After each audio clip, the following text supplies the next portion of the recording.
Alright, welcome back everybody. So, I don't want to talk about the exam yet because some people are still taking it. But we will definitely go through it on Tuesday, and I will get it graded and comments posted sometime in the next couple of days. And if there's things you really want to talk about first, you can always come by office hours tomorrow, and we can go over specifics then. But what I'd like to do today is run through any questions on PA3, maybe take a closer look at some of the details on that. And then once we're kind of done with questions on that, if there's time left, go back to talking about trees and this idea of recursive functions that we started to talk about a few days ago. So any questions that you'd like to talk about? I've got one for you. Okay. Um, so, with the professionals I've talked to, malloc is something that you kind of want to be careful with sometimes because it's relatively expensive. Mm-hmm. Um, I had a conversation, using the conversation last night on Discord, where we were talking about out parameters and how you usually pass in a pointer in order to do an out parameter. And you don't need to do that if you have a malloc string, Mm-hmm. but um, would it be okay if we did an out parameter via a pointer, or do you just want us to do it with mallocs for list find? I think it is. So so yeah, that was a long discussion on Discord, and I didn't read every line of it, but I think I got the gist of it. And the general topic is, if you have a function that you're calling, so here's a myfun, and let's say it takes an integer argument, and you want to do something like set I equal to I plus 1. So this is my increment function. And in my main program, I have, maybe an integer x equal to 5, and I call myfun x, and then I print x. It's going to print a 5. Even though we might think, x is 5, I pass that to myfun, here's my 5, add 1 to it, this should now be 6, so when I print x it should be 6. But of course C does not work that way, and the main buzz phrase is pass by value, right? So in C, when you call a function, we don't pass x, the variable, we pass the value of x. So this is identical to as if we had said myfun 5. And if you said myfun 5, you would have no expectation that just because x happens to be a variable that's equal to 5, that x would somehow change value, right? That's exactly how C works. So we do this thing where we pass the address of a variable, but we're still passing the address by value. So what we can do is, instead of saying integer I, we can say integer star I, and we can do something like, take the thing I points to, add 1, store that back in I. And then if we pass myfun ampersand x, we pass the address of x, well, it's the thing that I is pointing to, which is x, that gets incremented, and now we'll print out a 6. And the usual way we would do this is we'd say integer star x, and then we'd call myfun, and we just say x. And this is the address of the thing that x is pointing to, right? Because x is a pointer. So that's pretty straightforward once you, figure out all the details for something like an integer. But it gets more complicated when we talk about strings. Because unlike an integer, which is just integer, variable name, a string is itself a pointer. So if we have car star str, and we wanted to pass this to my function, and suppose we want this function to change the value of string. Well, at some level it can do that, for the same reason that when we pass the address of x, our function can change the value of x. Because str is pointing to somewhere in memory, and if we treat this as a pointer to a character, we can change the contents of that memory up to a point. So we could take, the first character and change it from an X to a Y or an A to a Q or something, right? Um, but if we want to change the length of the string, that's where things get really kind of hairy. Because anything we do in this function is not going to change the value of str. When we call str, we're passing the value of this variable, which is the address of this block. So str is pointing to some location in memory, and there's some set of bytes corresponding to that character array. But if I want to do something in my fun, like, take this string that I'm passed and add some stuff to the end of it, I don't know that there's enough space after this to be able to do that. So I think the discussion going last night was this idea of passing a pointer to a car pointer, so a car star star, and then inside your function doing an allocation and so on and so forth. And you can make that work. It's fairly hairy, right? And you have to be careful to free things when you're done with them and so on and so forth. But it should not be necessary for PA3. Because in PA3, the only time that we have a function that's loading things into these strings are these the hash find. So let me see what these are actually called. Right, so hash find is going to populate the plate first, or the first and last fields, if they match. And that's going to be just kind of a wrapper around list find. And so list find is where you have a sentinel node for a list, you pass in a plate, it looks for a node with that plate, and if it finds it, it populates first name and last name. Now remember, you can assume that these names are no longer than 256 characters. So what you can do is something like this. You can say character first, bracket 256, character last, 256, and then you can say list find, sentinel, plate, first, last. And this function should be able to modify what's in these arrays. You know that the things won't be longer than 256 or maybe, 257. And you don't have to do any mallocs in that case, right?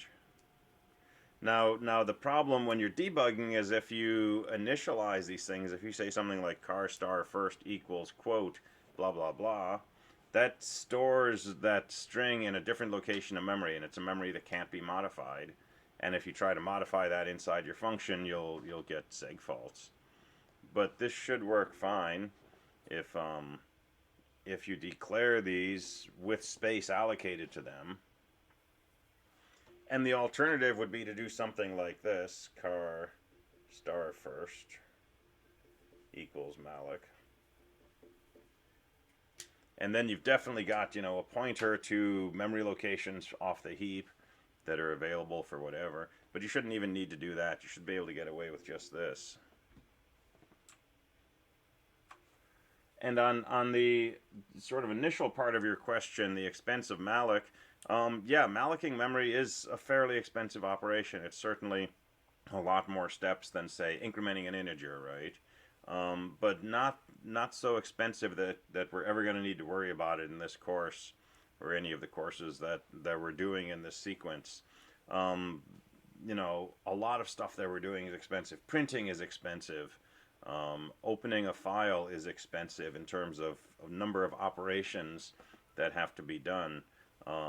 But we shouldn't hesitate to use malloc if it makes sense to allocate memory dynamically. But I think the only star you get in this whole thing is your hash table itself, which is technically, let's go up to the hash table. It's technically a struct node star. And as I said in Discord, you can kind of hide that by using a typedef and just think of it as a pointer to a hash entry, not worrying about the fact that hash entry is itself a pointer to a struct node. Is that making any sense? Yeah. Okay, is it helpful? Yeah. Okay, cool.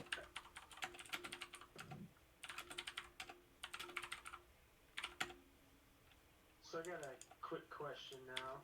Mm-hmm. As far as the add function goes, or not yesterday, but Tuesday, you talked about for each section we should malloc um, for the car plate and car first and last for each section. Is that correct, or did I misinterpret that? What do we mean by each section?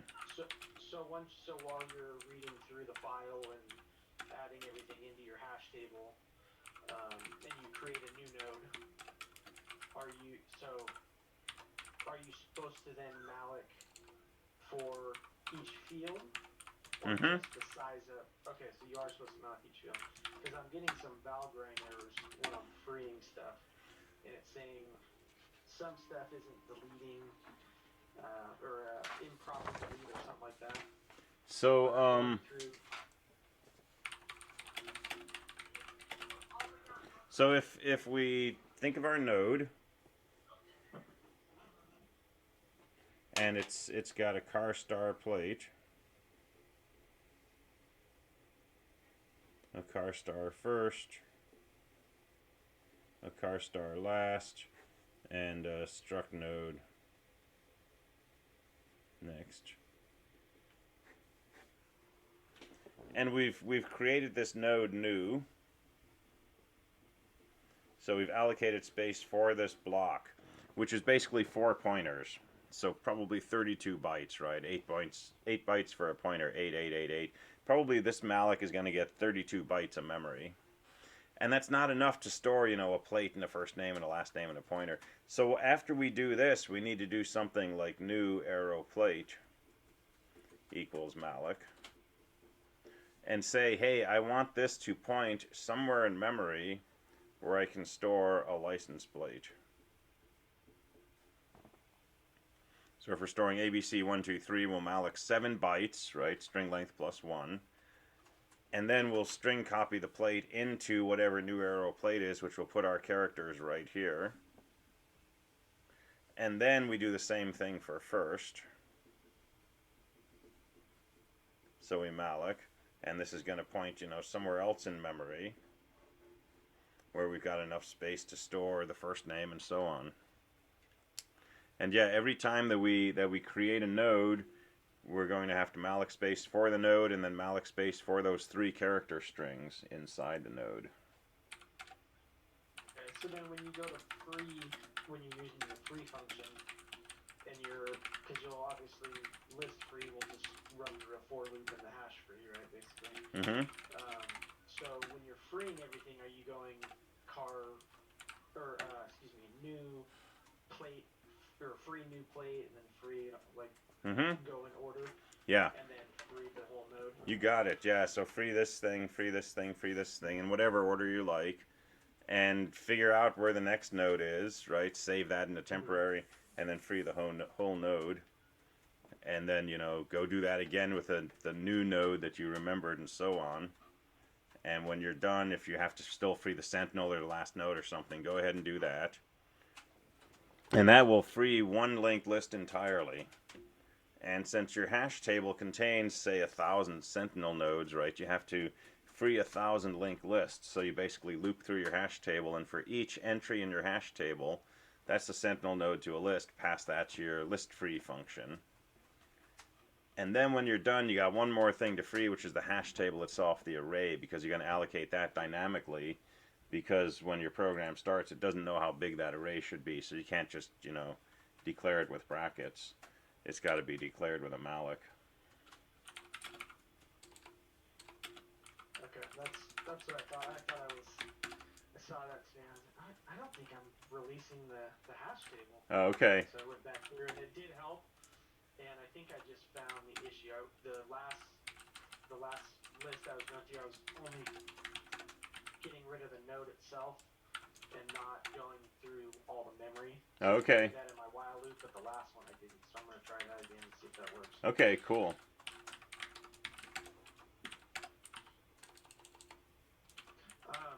Do you care as long as the executable is plate? Like if we still have main.c and functions and all that, does it matter as long as the executable is plate? No, you can call your programs, your files, whatever you like.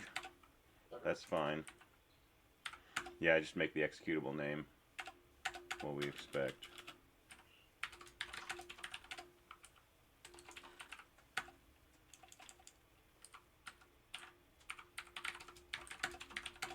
All right, that's fixed. I did have one other question. Mm-hmm. I'm having an issue when I'm parsing my input for the control D.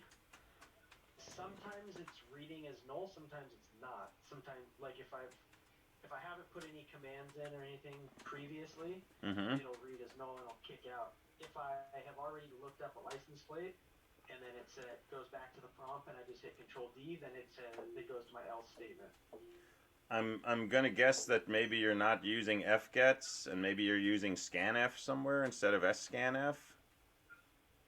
No, I'm using fgets. So the problem is the prompt that prints out, and maybe this is my issue, but the prompt that prints out, enter license plate or Mm-hmm. command, that has to come before the fgets, right? Correct. Yeah. So you can't put that outside the loop, but you're looping on the fgets. Mm-hmm. Right. So I have a while loop that parses everything from the file and reads all that stuff in.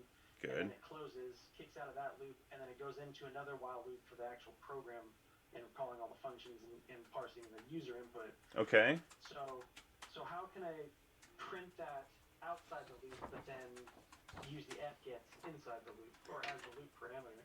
So this is something you'll encounter sometimes. So print enter plate, and then while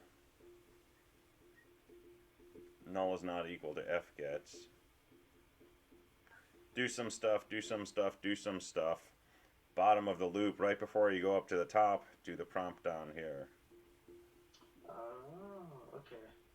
It's a little bit, to me it doesn't quite feel as elegant as I would do if the queen was coming for tea, but it works, right?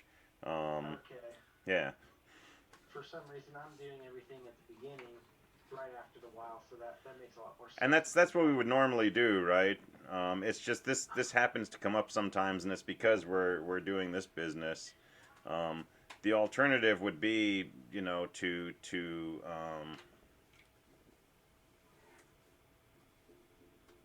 while do more, print fgets,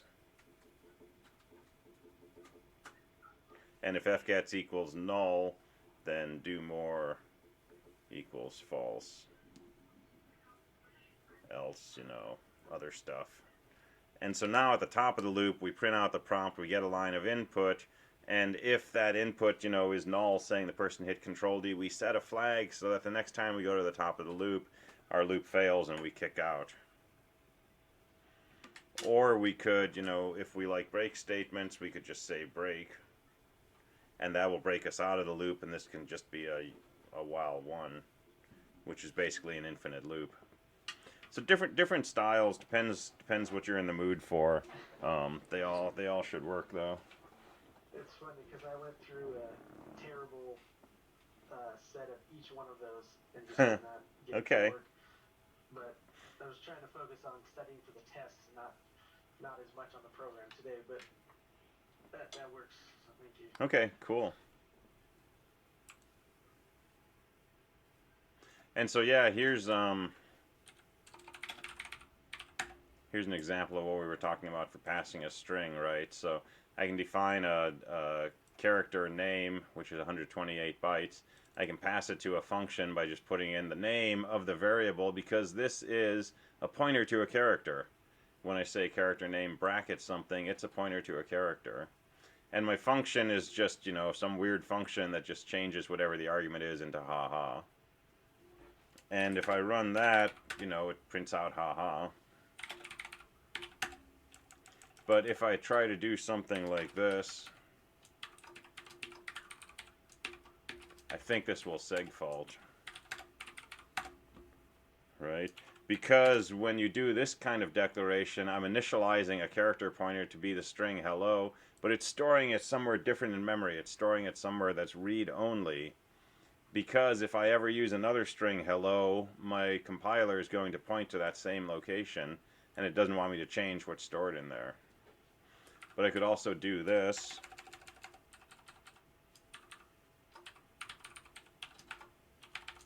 Right, I could malloc 100 bytes, and then that'll also work. I didn't include standard lib, but you know.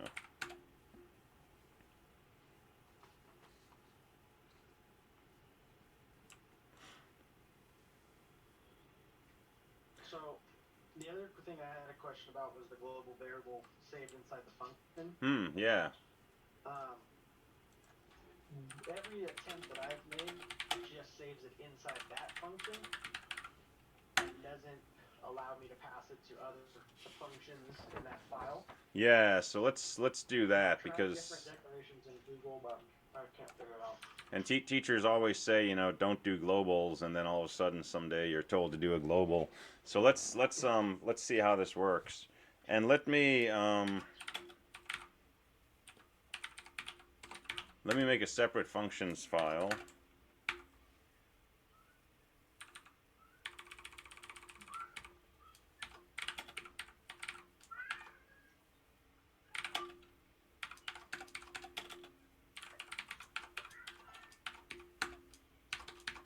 So here's a silly function that just adds 1 to its argument, and I'm going to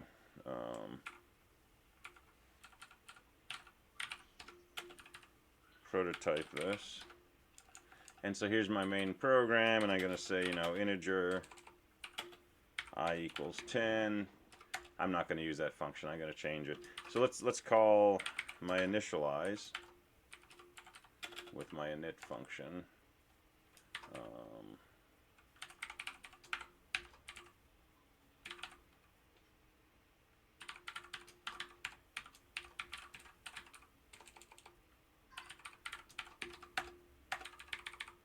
All right, I'm going to make a pair of functions. One is going to be called init, which is going to let me save something, like, you know, presumably the hash table size. So I'll set I to 10 and I'll pass that to init. And I want init to save that value for me. Okay, so ask init to remember this value. And you want it to remember it in the function. I wanted to remember it in the function, yeah. Yeah. So I'm not even going to save it into variable here. I'm just going to say init 10. And then I'm going to say read value should return the value that was saved. So I'll call read value, and I'm hoping that this will print out a 10. Right? So let's do this.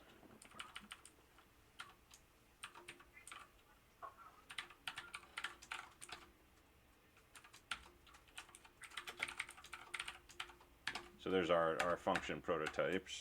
So we've got init and read value.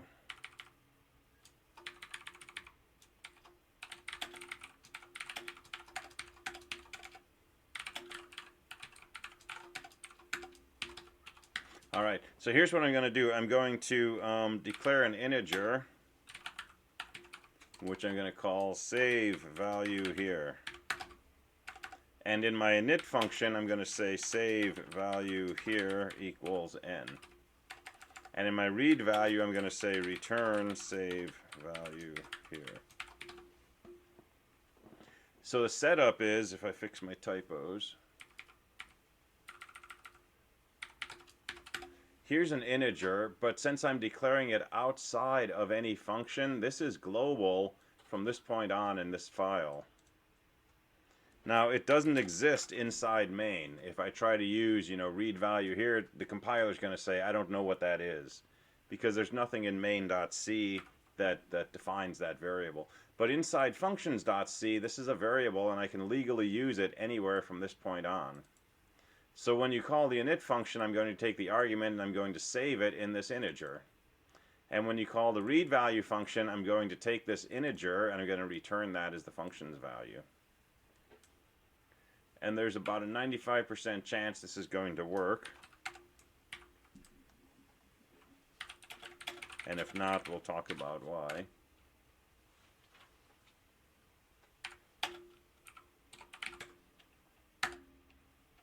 So if I run main, right, it calls read value, and read value remembers there's a 10.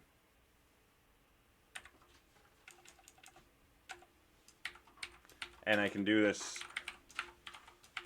I can change, the saved value to 42, and the next time I call read value, it should know that value.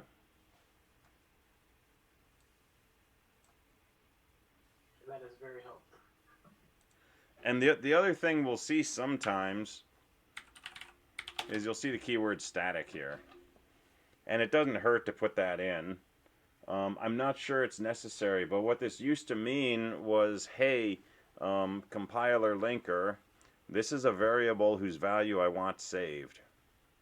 I want to save this value until the program exits.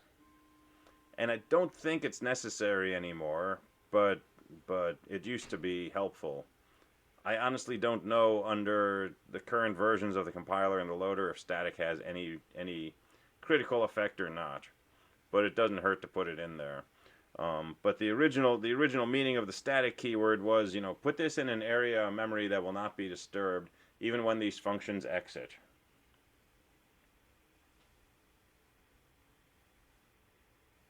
Yeah, and static in Java means something totally different, which really tripped me up when I started trying to learn Java. It ends up meaning kind of the same thing. But yeah, here it's... Static in Java is just restricted to that class, right? It's also kind of the same thing in C++ too, when you have the static class and static functions, right? Yeah, static in Java means, we're going to have these like a static variable in a Java class means, put this somewhere in memory and just leave it there. And I don't need an instance of the class to be able to access this. In fact, I shouldn't access it as an instance variable. It should be, just something associated with the class itself. It's like something in a constructor, right, or something like that. Yeah, you declare it to be static, and it says this is just a value that's a part of the class rather than a part of each instance of the class, the objects. So you can put static in C, and it doesn't do any harm. And if anyone asks you about it, it's to make the value persistent, right? But I should actually look up now and see if it actually does anything, because it's been 40 years since I learned that. But the punchline is, right, this variable is global in this file, but it's not global in the sense of, the person who's writing their main program to use your functions does not need to know, hey, I need to make a global variable called hastable size. They don't have to do that. You can put that in your hash.c or whatever that file's called and give it a value and hash in it, and then use it when you do things like, dumping out the hash and so on and so forth. So when you're in hashing it, you can take that value, throw it into hashing it, and then save it inside that function, right? And then just declare it outside the function. Yeah, declare it up here, and in hashing it, you're told the size of the hash table. Save that here. And then various hash functions, like your hash function itself, needs to know how big the hash table size is. So it's going to have to use that variable. And hash load is supposed to print the load in each cell. Well, how many cells are there? Hash size cells. Hash dump should check to make sure that this is a legal cell number. How do you know? It should be between 0 and hash size -1. So you use that size in a lot of these different functions. So that was actually, this leads right into my, hopefully, the last question. When I run the hash function through that file, it seems like my values when I dump everything is a little bit different than yours. I'm getting 17 in the last one. They're pretty spread out evenly across the 100 because I have it set to 100 right now. But it's not the exact same values that you have. But I'm pretty sure I went through the hash function exactly as you had described it. We were going through the other day. So let me ask how you're testing this. How are you getting the plates that you're sending to the hash function? Are you typing them in, or are they stored in your code, or what? No, so I have a while loop. It's kind of a basic right now. So it's opening the file, and then it's running through the while loop and saving everything as it should. And then I have a basic command while loop setup so I can run the dump command and load and everything like that. And it actually is a functional program right now. It's just not very nice looking. Okay. So I can see the load and I can see how many things are stored in each one. I've pretty much written all the functions at this point, but I just haven't really gone through the main program perfectly yet. Well, I just thought it was weird that. Go ahead. I just thought it was weird that mine wasn't hashing exactly the same as yours. So let's try something.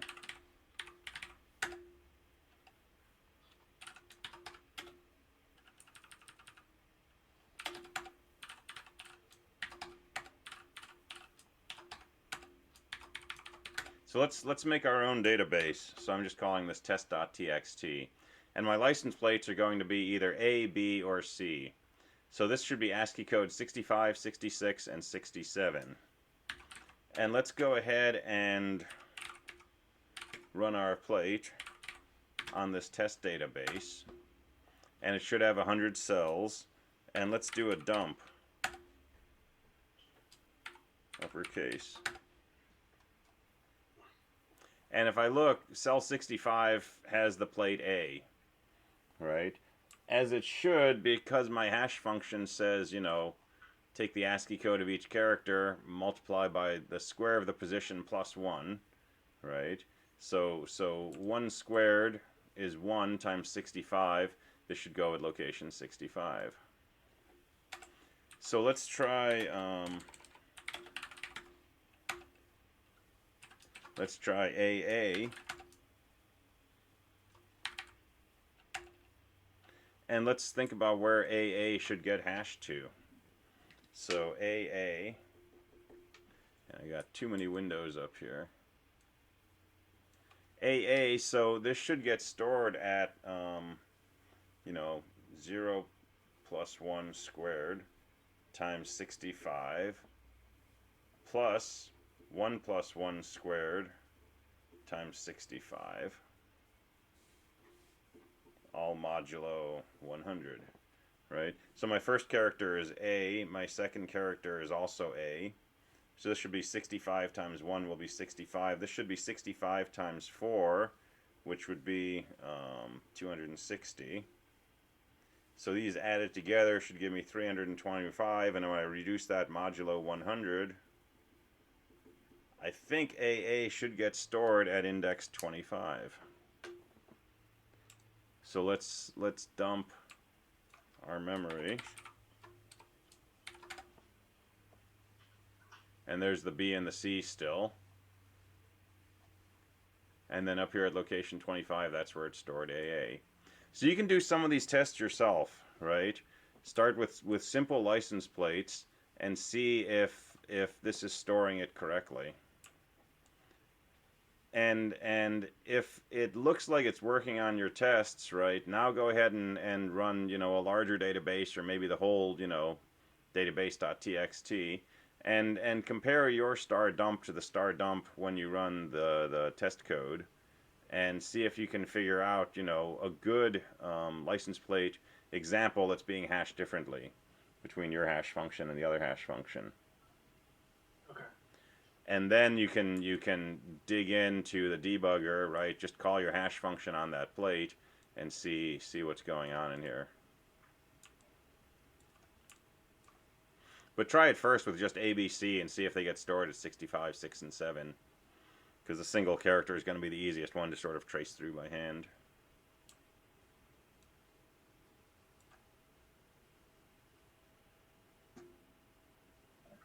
We should just be able to do any text file, right, and just enter or put it into there. Yeah, and I don't think mine does a whole lot of checking.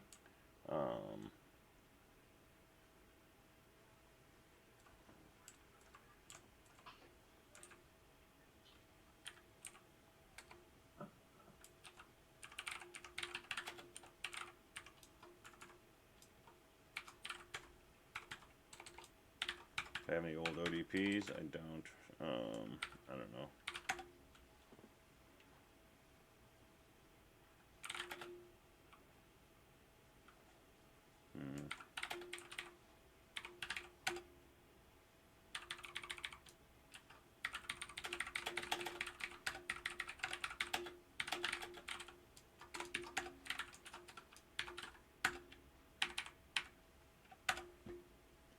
So yeah, I mean it'll pretty much ingest whatever and do all kinds of strange things with it.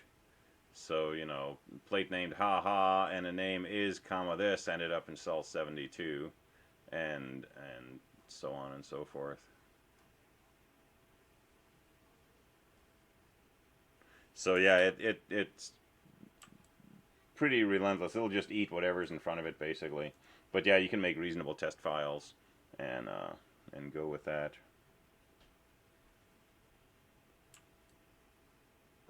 All right, yep, we'll start there. All right, other questions?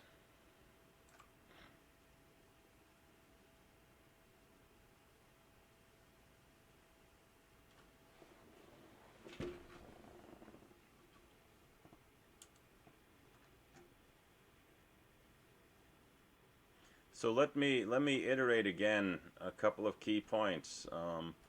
The first point is that, you know, as you develop this, you can develop it in pieces. You don't need and you don't want to write the whole thing and then start testing it.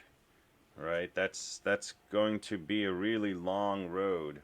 Um, Ideally, develop one small piece of this. Work on your hash function. Right? It's a single function. It's a for loop. It's some calculations. It's a reduction, return the value. You can write that function, you know, put it in a file called hash.c or whatever. Save the table size or hardwire the table size. Just set it to 1,000 if you like, or 100 or whatever, and start testing it, right? So make a main program. So main. Um,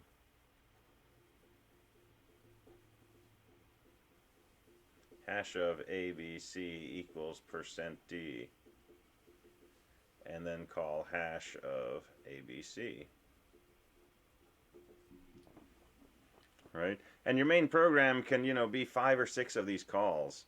Just pick different strings and print out, you know, hash of that string equals %d, and for the %d, call the hash function with the corresponding string and print out its value. And you know that if you try to hash just the letter A, it should give you back a 65. If you try to hash AA, it should give you a 25.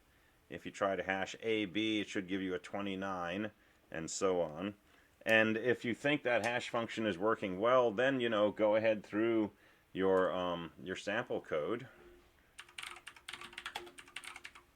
and run it on, you know, the database file. Dump out the cells, and so if you pick any of these license plates, it should hash to a 99. So, you know, try saying hash of JFI-246 equals, and call hash double quote JFI-246, and it should print out a 99. And do that, you know, with a few of these values, some of the earlier ones, some of the later ones, and if that's agreeing in all of your tests, it's probably a good hash function. Because generally this function will either work or it will give you some stuff that's like totally different. Right? It's generally not going to work, you know, most of the time, but sometimes it doesn't. It's usually going to either work or it's going to fail spectacularly. So so you can get that hash function out of the way pretty easily without ever worrying about any of the other stuff in this assignment. Right? It's just kind of, you know, a standalone function that takes a string, gives you back an integer. And like I say, you know, just hardwire hash table size to be 100 for first purposes, and just, you know, assume my hash table is 100 elements. Seems like even if you didn't want to break that barrier of what you should and should not use, if you're just utilizing the data structure, you could write your own hash functions on top of that and hand that output to the hash function again. So. Yeah.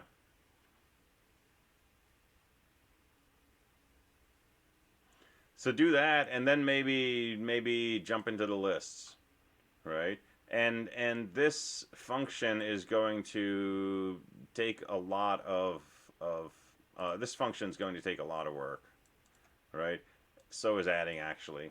So but the work is not in the linked list part. It's not about following nodes or things like that.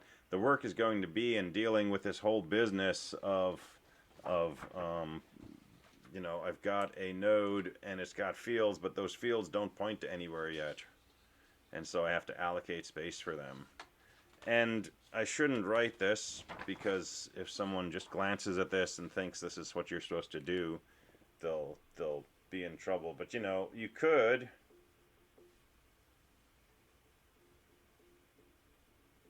I'll call this my no node. I could do this. I could do car plate 300, car first 300, and so on. And then I don't have to worry about any of this business, right? But I'll lose a bunch of points if I actually turn that in for my final submission. But, for the sake, if I just want to get the basic list code working and not worry about the dynamic memory, I could do this. No one's going to be looking at your code or judging your code until you turn it in and the deadline passes. So, if you don't want to try to wrap your brain around this, don't. Just make, character arrays. Same thing we've done, since fall. And then you can make your list functions. So my list add, I'll just malloc a new node, and I'll just string copy the plate argument into node arrow plate, the first name argument into node arrow first name, and so on. And the list find, same thing. I'll just look for my node, and maybe I'll just print out inside my list find function what the first name and last name are, right? Not what you want to do for your final submission, but for testing it to see, did my data go into my linked list? Can I find my data in my linked list? I can put print statements in here. It's my code. I can do what I want, right? And then you don't have to worry about, passing this back and string copying into here and so on and so forth. So one approach to these kinds of problems is, pick the parts that you know how to do, but you haven't done yet, and do those, right? And if you do those things first, you might get, 70-80% of your program finished before you start getting into the really kind of edgy stuff like dynamic memory and all that sort of stuff. And then, if you start trying to allocate space on the fly for these, and you start getting seg faults and so on and so forth, the problem's right there, right? You don't have to go back through everything else that you've written and wonder, did my linked list blow up? Did my hash init not, do the right amount of space? Things like that.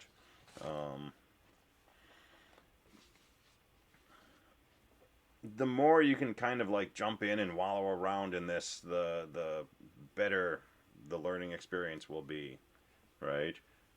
Programming is not like a clean sport. You really want to like get dirty. You want to like wallow in it, and you want things to blow up, and when they blow up, you don't want to run away. You want to be right there in the middle of it in GDB, and you want to start picking through the pieces and try to figure out, what is it that went wrong. Oh, here's a pointer to memory location 0. It's a null, and I tried to send that to printf, right? Well, now you know exactly where the bug is. So definitely don't be afraid to like get in there and work with what's going on in the memory of the machine. It's the most direct way to build your understanding.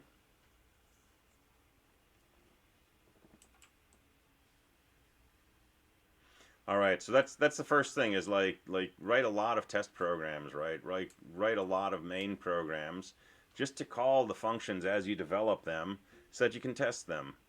And once you get to a point where you think your list functions are working perfectly, right, it frees you from having to keep thinking about this when you're working on your hash functions.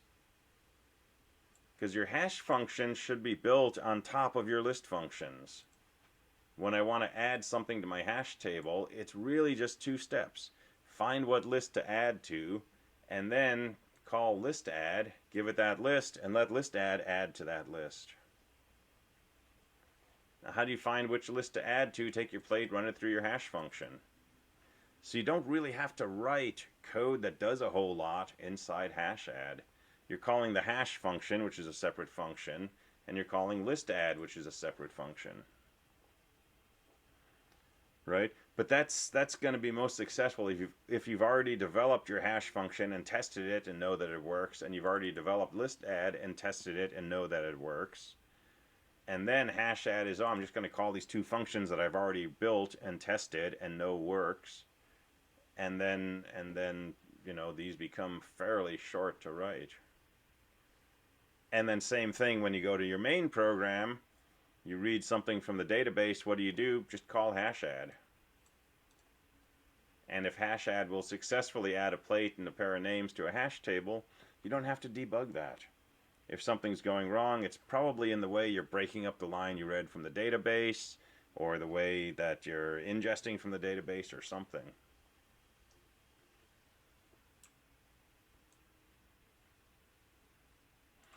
And one thing to keep in mind while you're doing this debugging, if you're going to be writing main programs to test things, watch out for new lines. So writing a main program that does something like this.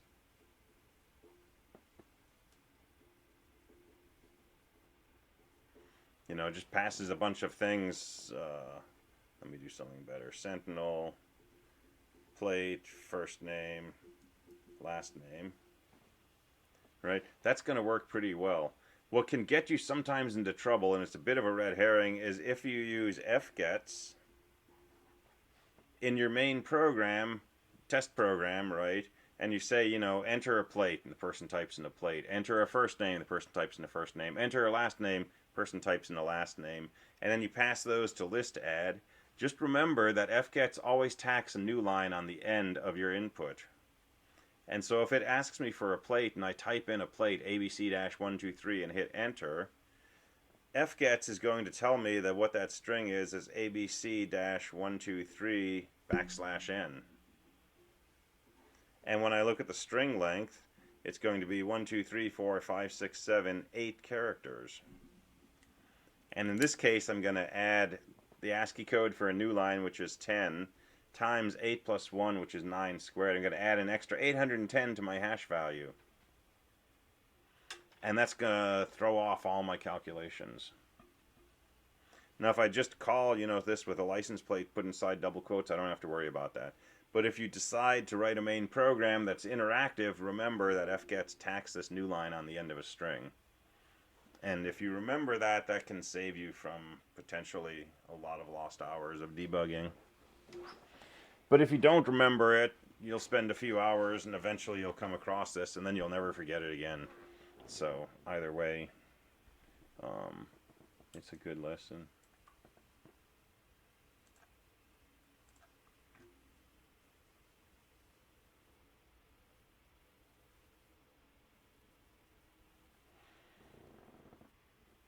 All right. Any other questions, thoughts, things like that on PA3?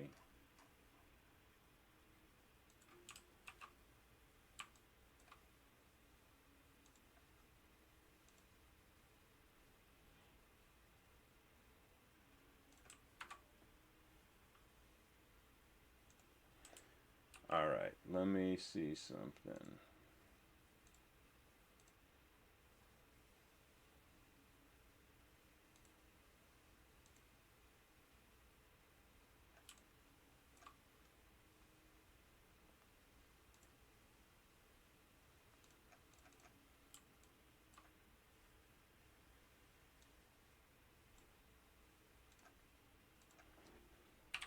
All right. Well, let's go back to talking about trees.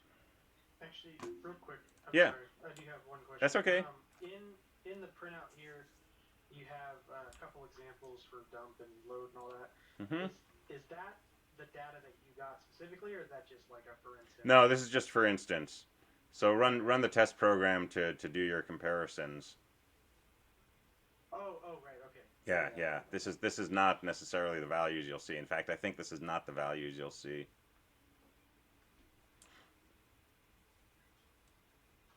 Okay.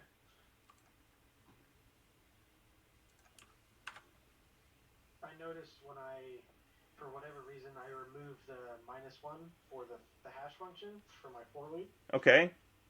And it actually started working. It got the A, B, and C went to 65 through 67. So yeah, this is potentially confusing. So let me pull that assignment back up.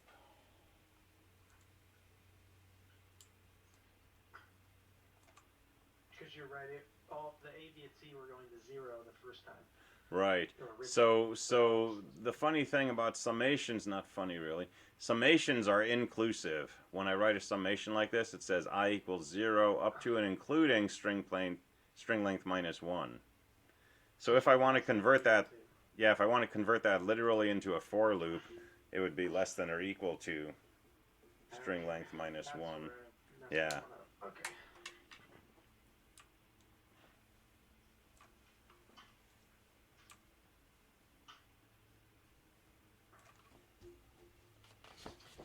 Does it make a difference to do less than or equal, or just not include the or the -1? You can go less than string length, or you can go less than or equal to string length -1. Okay, so it doesn't matter.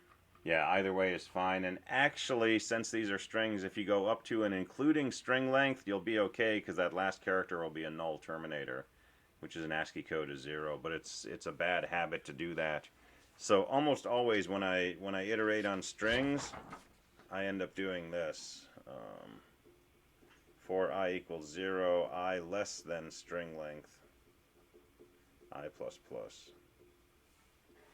And so it'll do 0 up to and including string length -1, which is the index of the last character. But you can do it, like that instead. As long as it makes sense to you, and, I always suggest getting into habits, right? Habits are what make humans so successful.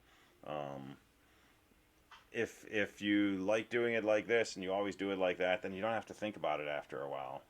Right, and if you're in a different situation, your habit won't feel like it applies, and you'll think about it, and it'll save you from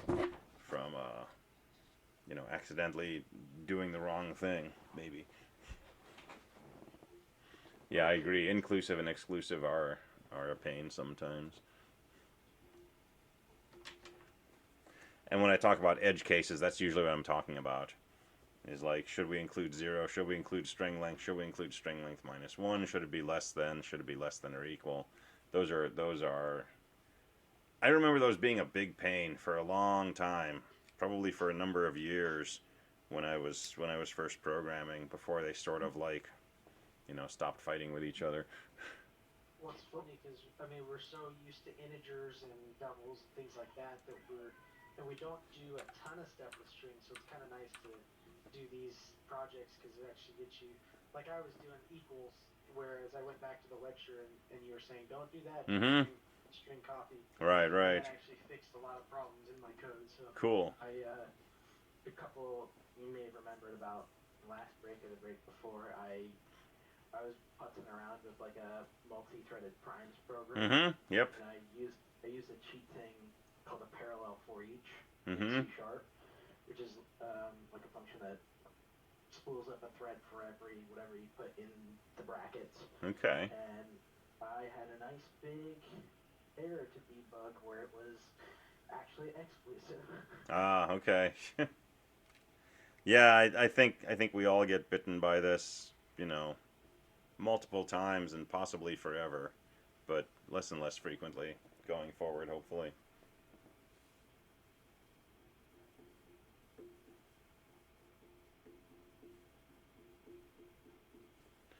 All right, so picking up where we left off on trees, and we've got about 10 minutes left, and then we've got, Friday plus weekend plus Monday, so I'm not going to get terribly deep into new stuff, but let's rehash what we were doing last time, which was we were thinking about binary trees.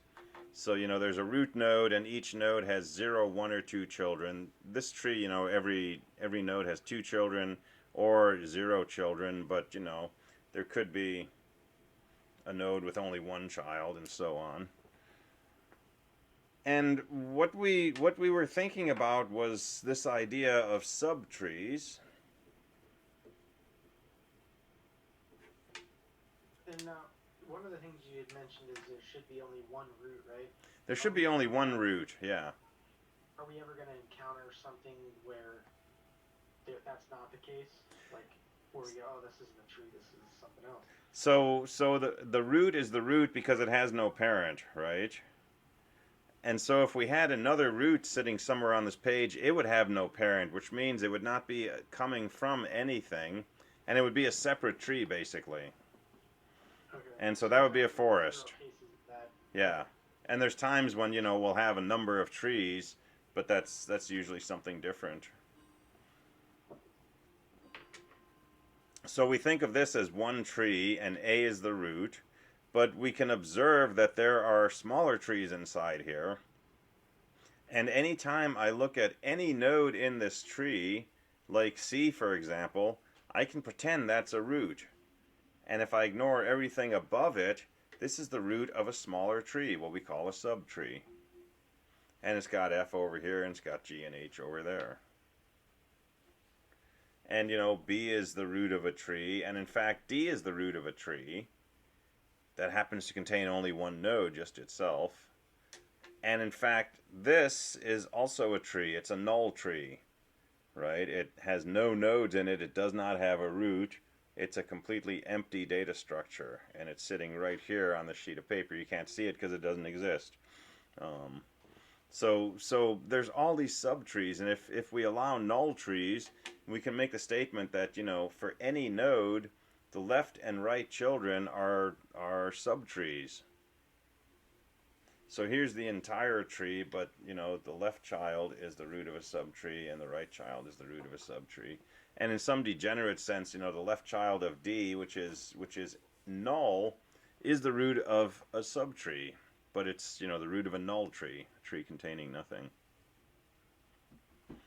Now, I know with trees in Java, there's like, the property of inheritance and stuff like that. Is this just like a linked list that points to different things? Or is this the same kind of thing where you get certain properties that are inherited by the parent? We're not going to think so much about inheritance right now. But we do want to think about the idea of, whatever it means to be a tree, there are structures inside here that satisfy that notion.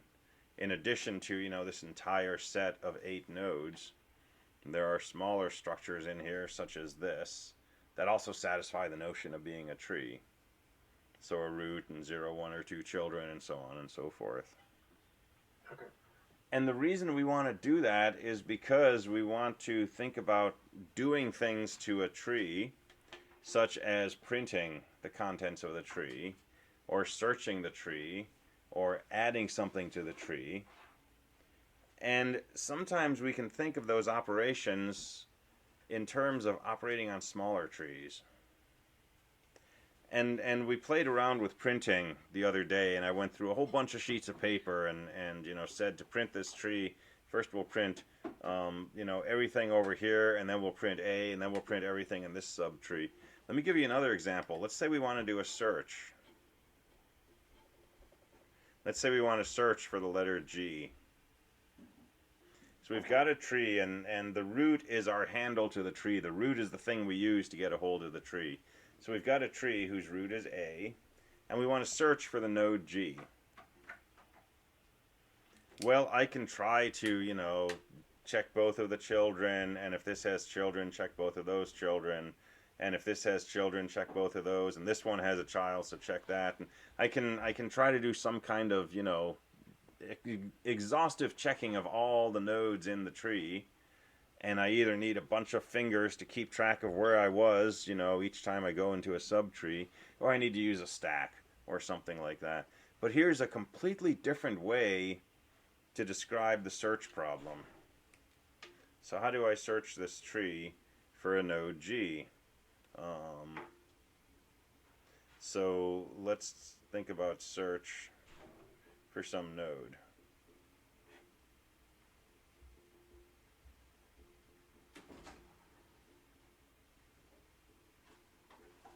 So if the root of the tree happens to be equal to the thing I'm searching for, my answer is yes.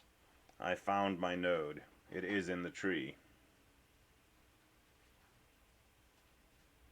If the root is not happen to be equal to the node, which usually it won't be, I can do the following.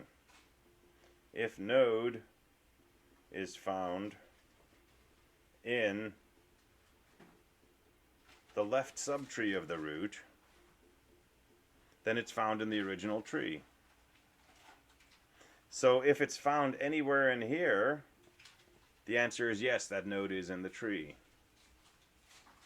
And if the node is found in root arrow right, over here, then it's found in the original tree. And here's the good part. If the node I'm looking for is not the root, and it's not found in this subtree, and it's not found in that subtree, it's not found anywhere in my tree. So instead of, iteratively inside some loop, moving down the tree and trying to come back up and move down other directions and so on and so forth, I only have to check 3 things. Is my node at the root? Is my node in the left subtree? Is my node in the right subtree? If the answer to any of those is yes, my node's in the tree. If the answer to all 3 is no, then my node is not in my tree. Alright, so here's the recursion magic part.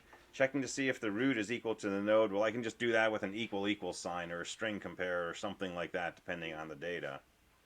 How do I know if the node is found in the left subtree?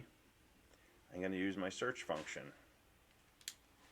So I'm going to call search. I'm going to pass it the root of this left subtree, and I'm going to say, hey, check this tree. Tell me if my node is in there.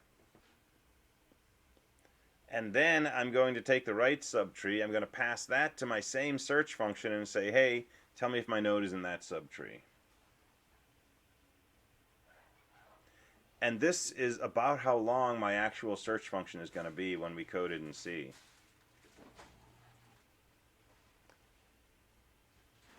And this is quintessential recursion. This is the essence of a classic recursion example. Because how do I check to see if my root's in this left subtree? I'm going to call the search function. What's the search function? Well, it's this thing that I'm writing right here. But if we do this carefully enough and we do it in just the right way, this will work. And we'll be able to actually use the function that we're writing to write the function that we're using. And that's recursion. So we've got enough of a preamble on this. We're at the point where next week we can start actually writing out some real pseudocode and putting together some functions in C to do this kind of recursive operation. And it's kind of magic once you see it. And it really opens up like a whole different way of thinking about things. And trees are a really good example because a lot of things that would be pretty difficult to do, we're going to be able to do with just sort of what looks like a cheat. We're just going to, pretend we have a function that does what we want, and then we're going to use that to write the function. And guess what? It's going to actually work in the end. All right. So we'll play around with that starting on Tuesday, and it's actually a lot of fun once you get into it. So we'll write some cool functions. We'll write a lot of pseudocode. We'll do that. All right. So keep working on PA3. Come by office hours tomorrow if you've got questions. You want to go through your code and look at it. Otherwise, have a good weekend, and I will see you next week. All right. Thank you. Thank you. See you next week. Thank you. You're welcome.